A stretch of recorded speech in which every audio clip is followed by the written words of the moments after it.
प्रणाम। अनादि अनंतम पर स्वागत है।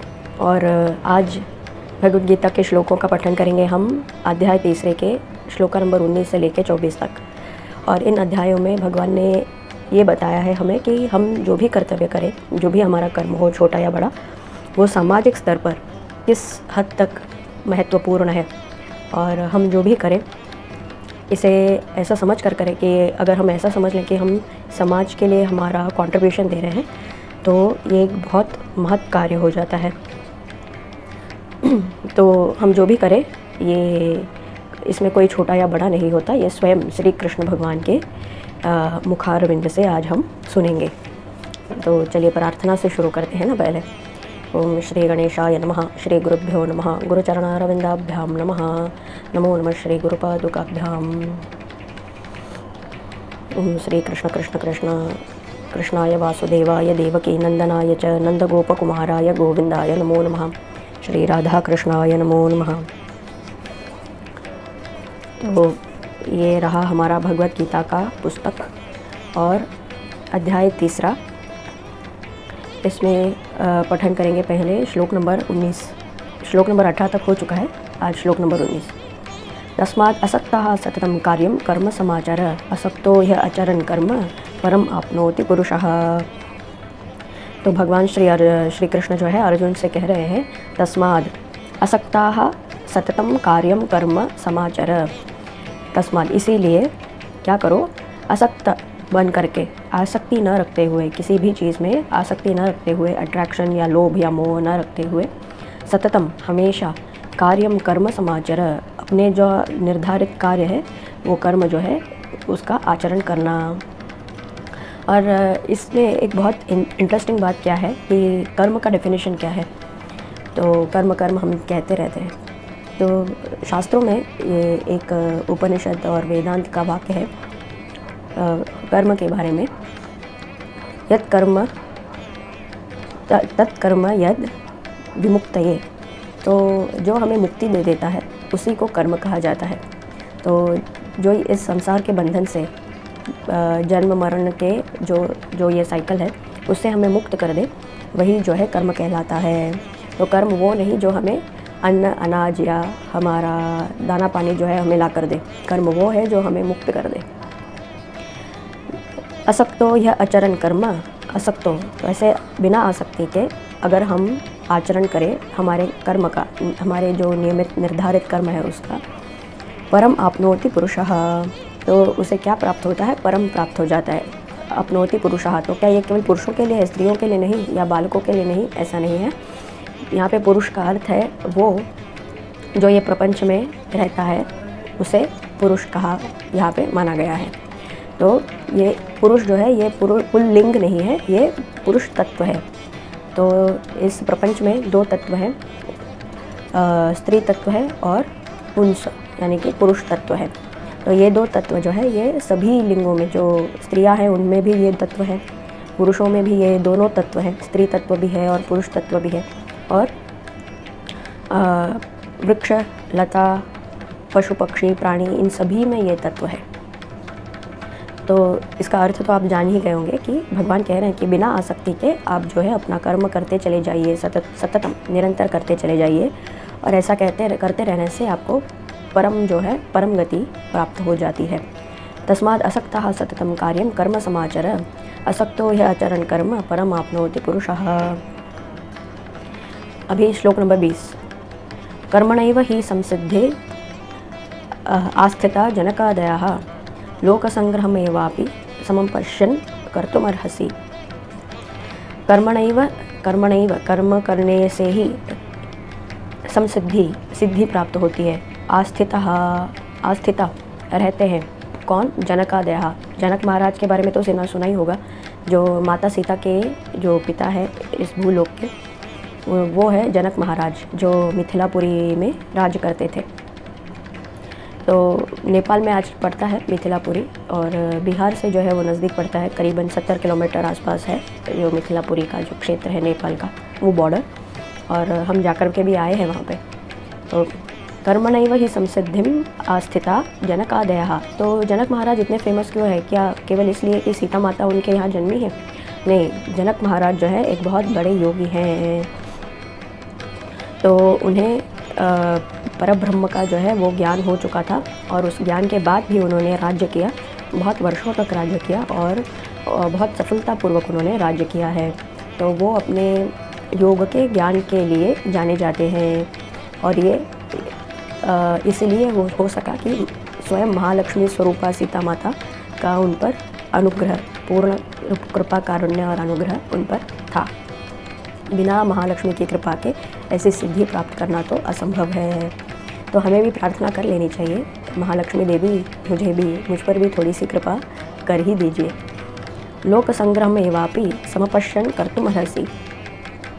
तो लोक संग्रह क्या है? ये जो सामान्य रीति से ये जो लोग हैं ये सब भी ये भी समपश्यन कर्तुमर्हसि, इन लोगों को भी जनकादय को, जनक जैसे महान योगियों को देख करके समझ लेना चाहिए, सोच। और अगर हम किसी पदवी पर हैं, जैसे अर्जुन है वो राज्य के पदवी पर है, ऐसे अगर हम किसी भी पदवी पर हैं तो इससे हमारा दायित्व जो है वो दुगना हो जाता है। क्यों? क्योंकि हमें देखकर जो हमसे हमारे बाद या हमारे निचले वर्ग में जितने भी लोग हैं ये सभी हमें देखकर अपना आचरण सीखते हैं, करते हैं। तो हम जैसा करेंगे वो भी वैसे ही करेंगे। अगर पदवी पर ना भी हो तो भी हमारे अपने घर में हमें देखकर ही हमारे बाद के लोग सीखते हैं। इसीलिए हमें दुगनी तीव्रता से और निष्ठा से सारा आचरण करना होता है। कर्मणैव हि संसिद्धिम आस्थिता जनकादयः लोकसंग्रहमेवापि समपश्यन् कर्तुमर्हसि। श्लोक नंबर 21। यद् यदाचरति श्रेष्ठस्तद् एवेतरो जनः स यत् प्रमाणं कुरुते लोकस्तद् अनुवर्तते। तो यही है, यद् यदाचरति, तो श्रेष्ठ, जो श्रेष्ठ लोग हैं वो जिस प्रकार का आचरण करते हैं, तद एवेतरो जनः, और तो लोग जो हैं जन सामान्य जो है वो उसी प्रकार का आचरण करता है। स यत् प्रमाणम कुरुते, वो जिस प्रकार का एक एग्जाम्पल, उदाहरण जो है वो स्थापित करता है, वैसे ही लोकस तद अनुवर्तते, जो लोक है वो उसे ही फॉलो करता है, उसका ही अनुसरण करता है। तो एग्जाम्पल ले लीजिए श्री राम।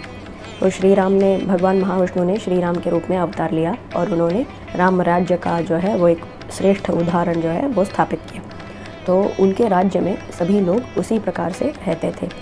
और जब हिरण्यकशिपु था, उसने अपना राज्य स्थापित किया, तो सभी जो है अधर्म से परिपूर्ण होकर उसी मार्ग पर चलते रहे।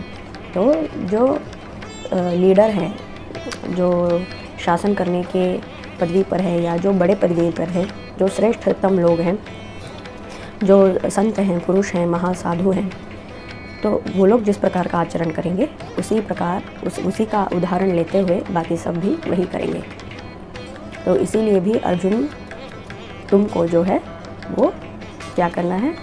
असक्त होकर के अपना कार्य करते रहना है, लड़ना है। Text number. और हमारे जीवन में हमें क्या करना है? हमें भी हमारा जो कर्म है वो निष्ठापूर्वक करते रहना है और ये समझ लेना है कि हम जो भी कर रहे हैं इससे न केवल हमारा या हमारे कुटुंब का, परंतु ये जो वसुधैव कुटुंब है, इस सभी का, प्रकृति का जो है हम मान रख रहे हैं, आदर कर रहे हैं और इसमें हमारा योगदान बनता है। और वो कैसे बनता है, ये इसके लिए आप वो कार्बन और वाटर साइकिल वाला जो पिछला वीडियो है वो आप अवश्य देखें। अब चलते हैं श्लोक नंबर 22 की ओर। न मे पार्थ अस्ति कर्तव्यम त्रिषु लोकेषु किंचन न अन्वाप्तम अवाप्तव्यम वर्त एव च कर्मणि। तो कृष्ण क्या बोल रहे हैं? न मे पार्थ, हे पार्थ, मेरे लिए, न मे अस्ति, मेरे लिए तो नहीं है, क्या नहीं है? कर्तव्यम, मेरे लिए मैं कुछ करूँ ना करूँ, क्यों? वो तो भगवान है, सिद्ध पुरुष है, सिद्ध है, तो उनके लिए कुछ करो, वो कुछ करे ना करें कुछ फ़र्क नहीं पड़ता। उनके लिए कुछ करना है, ऐसा कोई ड्यूटी या नियम नहीं है, निर्धारित नहीं है। न मे पार्थ अस्ति कर्तव्यम त्रिषु लोकेषु, किसमें? सिर्फ ये भूलोक नहीं, त्रिषु लोकेषु, भूर्भुवः स्वः, 3 लोकों में भी मेरा जो है कोई ऐसा नियम नहीं है जो मुझे बांध सके। त्रिषु लोकेषु किंचन, थोड़ा भी मेरे लिए कोई काम निर्धारित नहीं है। न अनवाप्तम। तो ये क्या, ऐसा कुछ भी नहीं है कि मुझे मिल नहीं सकता या मैं चाहूँ, और अवाप्तव्यम, तो मुझे मिल जाए या मैं ना चाहूँ, ऐसा कुछ भी नहीं है। वर्त एव च कर्मणि, तो फिर भी मैं जो है, मेरा जो कर्म है उसमें मैं लगा हुआ हूँ। वर्त एव च कर्मणि, तो मेरा जो कर्म है वो करने में लगा हुआ हूँ। तो इस बार जो है भगवान श्री कृष्ण भी क्षत्रिय कुल में जन्मे हैं, परंतु उन्होंने व्रत लिया था कि कोई शस्त्र नहीं उठाएंगे। तो उनका कार्य जो है ज्ञान उपदेश करने का और एक काउंसलर का था।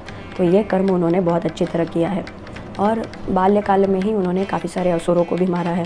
तो जिस जिस काल अवस्था में जिन जिन प्रकार के कर्म उनके समक्ष आए, वो सारे कर्मों को उन्होंने पूर्ण किया है। अभी श्लोक नंबर 23। यदि हम न वर्तेयम जातु कर्मण्यत इंद्रितः मम वर्तमान अनुवर्तन्ते मनुष्यः पार्थ सर्वशः। तो यदि अगर मैं न वर्तेयम, अपना काम जो है कर्म नहीं करता,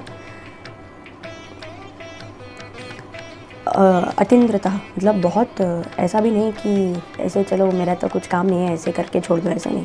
अतीन्द्रतः बहुत ही सोच समझकर और केयरफुली, बहुत ध्यान से मैंने हर कर्म को किया है। अगर मैं ऐसा नहीं करता, मम वर्तमान अनुवर्तन्ते, मुझे देख कर के जो है लोग जो है मनुष्यः, सभी मनुष्य पार्थ सर्वशः वैसे ही करते थे। तो सभी लोग जो है मुझे देख कर के वैसे ही केयरलेस रहते और अपनी जो भी निष्ठा है वो त्याग देते थे। श्लोक नंबर 24। उत्सीदयेयुरिमे लोका न कुर्याम कर्म चेदहम संकरस्य च कर्ता स्याम उपहन्याम इमः प्रजाः। तो इससे क्या होता, उत्सीदयेरु इमे लोका, तो इमे लोका, ये जो लोक है इसको उत्सीदयेयु ख़त्म, इसको नष्ट ही कर देता। न कुर्याम कर्म चेदहम, चेत यदि, अहम मैं, न कुर्याम कर्म, अपना कर्म जो है वो नहीं करता, तो क्या होता, ये पूरा जो लोक है इसे मैं नष्ट कर देता। संकरस्य च कर्ता, तो मैं और क्या करता, संकर, इसको क्या कहते हैं, वर्ण संकर, जो ऐसा पॉपुलेशन जो कोई काम अपना नहीं करता। मान लीजिए जो ब्राह्मण यज्ञ यजन नहीं करते, क्षत्रिय जो है वो अपना धर्म नहीं निभाते और रक्षा नहीं करते देश की, वैश्य जो है वो एग्रीकल्चर नहीं करते और श्रम करने के लिए कोई भी नहीं होता। तो ये भी चार जो है वर्ण जो है संकर हो गए, मतलब बिगड़ गए, पोल्यूट हो गए। स्त्रियां भी पोल्यूट हो गई, कोई अपना काम नहीं करता। तो ये संसार का चक्र क्या चलता ठीक से नहीं ना। तो वही संकरस्य च कर्ता स्याम उपहन्याम, तो उपहन्याम मार ही देता, ख़त्म कर देता। इमाहा प्रजाहा, इन प्रजा को मार देता। यदि कोई अपने कर्म में लीन नहीं रहता तो वो नष्ट ही हो जाता है। एक तो उसे अपना लिविंग जो है वो एस्टैब्लिश नहीं कर पाता, और खाली बैठने से जो उसका दिमाग उल्टा चलने का, गलत कार्यों में लग जाता, वो सो अलग। और फिर बाद में तो एक दूसरे के साथ झगड़ा, ये सारी चीज़ें चलती थी जो योग्य नहीं है। तो भगवान कह रहे हैं कि यदि मैं अपना कर्म नहीं करता, छोड़ देता, और मुझे देख करके सारी प्रजा ऐसी ही हो जाती, तो सोचो क्या होता। पूरा जो है केओटिक एटमॉस्फेयर क्रिएट कर देता और मैं उसके लिए रिस्पॉन्सिबल होता। मतलब मेरे कारण मैं संकरस्य च कर्ता, मैं खुद कर्ता बन जाता वर्ण संकर का, और ऐसी एक प्रजा में जनरेट करता, क्रिएट करता, या उसका निर्माण करता, ऐसा एक समाज का निर्माण करता जो किसी भी योग्य नहीं। तो आज करते हैं 24 तक, और इसके बाद हम करेंगे श्लोक नंबर 25। तो इससे क्या पता चलता है कि हमारा जो निजी कर्म है वो करते करते हम छोटे छोटे यूनिट्स की तरह हैं, और साथ में मिलकर के जब देखा जाए तो हमारे समाज का स्तंभ जो है वो हम ही बनते हैं। समाज का निर्माण और उसकी स्थिति या उसका पालन भी हम ही करते हैं। तो इस दृष्टिकोण से अगर हम काम करें तो निश्चित ही हमें अपना काम जो है वो अर्थपूर्ण लगेगा और हम और निष्ठा से और आनंदपूर्वक हम अपना काम जो है वो कर सकेंगे। उदाहरण के तौर पर पहले के ज़माने में अगर एक छोटा सा मोची भी होता तो वो अपना काम बहुत ही आनंदपूर्वक करता, वो क्योंकि पहले के ज़माने में पैसों के लिए काम नहीं करते थे, धर्म के लिए काम करते थे, कर्तव्य समझकर अपना काम करते थे और समाज के निर्माण हेतु कर्म करते थे और इसे कहते थे वर्ण धर्म। तो हमारे कुल में जो भी कार्य हमारा निर्धारित चलता आता था उसी को जो है अगली पीढ़ी चलाते थे। तो एक उसमें उत्साह भी रहता था और एक फीलिंग ऑफ प्राइड जो है वो भी होती थी कि हाँ ये हमारे कुल का काम है। तो इससे फ़ायदा ये था कि बाहर काम ढूंढने के लिए किसी को जाना नहीं पड़ता था और आपस में ही एक कम्युनिटी लिविंग करके एक हमने श्रेष्ठतम समाज का निर्माण करके देखा भी है और इसका अनुभव भी किया है। तो जब से ये ब्रिटिश और वेस्टर्न सिविलाइजेशन का हमने आचरण कर लिया है और किसी और के पास नौकर बनकर के काम करने लगे हैं और उसी में हम जो है आनंद और गर्व महसूस करते हैं, तब से ये जो है ये वर्ण धर्म जो है ये विलुप्त हो गया। और इसके विलुप्त हो जाने से हमारी जो कला है, जो प्राचीन कला है, जो हमारे कुल की कला है, वो कला जो है वो पूरी तरह नष्ट हो गई और हम जो है हम आज हमारा अस्तित्व जो है उसे खो बैठे हैं। आज हमें पता ही नहीं कि हमारे में ऐसी कौन सी गुण है और ऐसा क्या विशेष गुण है हमारे में कि हम कुछ कर सकें समाज के लिए। इस पर आप ज़रूर विचार करिएगा। तो फिर मिलते हैं अगले वीडियो में। नमस्कार। तत्सर्वम श्री कृष्णार्पणमस्तु। कृष्ण कृष्ण कृष्ण। नमो नमः।